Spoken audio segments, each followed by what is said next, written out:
Sure. There were many different scenarios.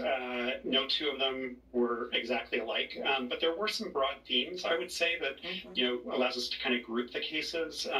Some of them were cases where there was a medical complication in pregnancy where it became necessary to terminate the pregnancy.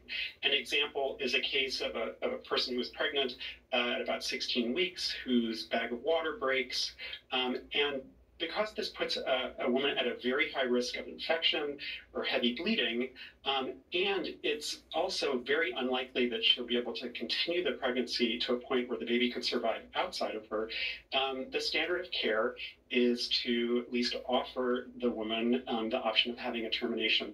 But that wasn't the case in these scenarios, and many of them came back and had very serious infections, and some of them came very close to dying. Mm. That second category were cases where there was a medical complication with the fetus. So these were women who were pregnant with a fetus that had malformations or anomalies that were generally incompatible with life. So before Dobbs, patients had the option of having an abortion in these scenarios, but that was no longer possible now.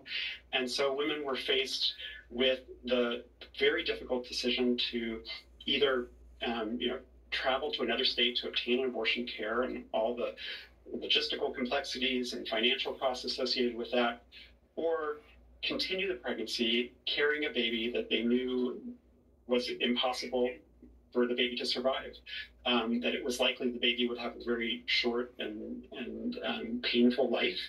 And then the third category would be patients who were having a miscarriage. So there was one case of a woman who was prescribed medication by her doctor, and she couldn't get it at a pharmacy because the pharmacist was concerned that it was being used to induce an abortion.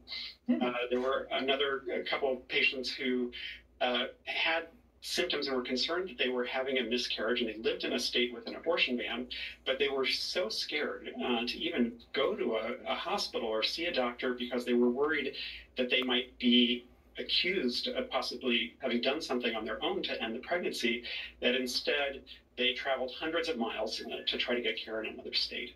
So, Professor Kimward, I was interested in the fact that many of these physicians were going out of their way to coordinate with colleagues, potentially some of them hundreds of miles away.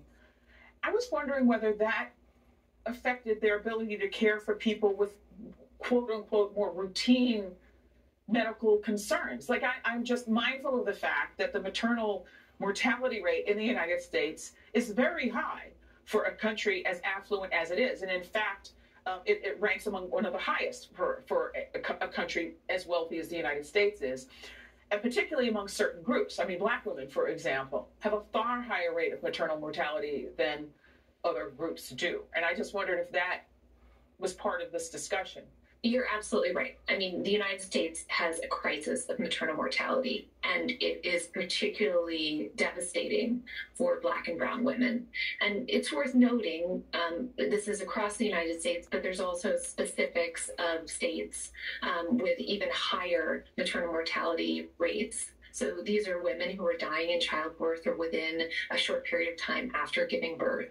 And it's even more devastating in many of the states that have enacted these abortion bans, right? So these abortion bans are layered on top of a maternal mortality crisis. The people who wrote in and shared their cases in our study described going to extreme lengths, spending a huge amount of time and resources, and it absolutely follows that meant that they were taking away time and their effort toward other patients.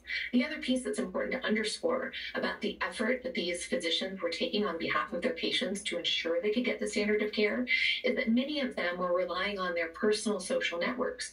They were contacting their colleagues and friends in other states that didn't have abortion bans. And so what that means from a patient perspective is that your care and your ability to have standard medical care may actually depend on the social networks of your physician, right? This is something that suddenly now, whether or not you are able to have standard of care depends on who your physician is friends with. Dr. Grossman, did the clinicians talk at all about the toll on themselves? Like, did they talk about wanting to leave medicine, for example? Did any of them talk about fear of criminal prosecution. Did they ever talk about the toll on themselves in the course of the study? They did. These laws it's very scary. There's a risk that they could go to jail. And in some of these narratives, they talked about that fear and at the same time the moral distress that they were experiencing because they felt like their hands were tied, that they had been trained for so long to provide high quality medical care, and now they were unable to do that, and they had to watch their patients essentially suffer or figure out a way to get them care in another state. One of the things that we saw too, while not that many reported that they were intending to leave medicine altogether, there were several who said that they were planning to relocate.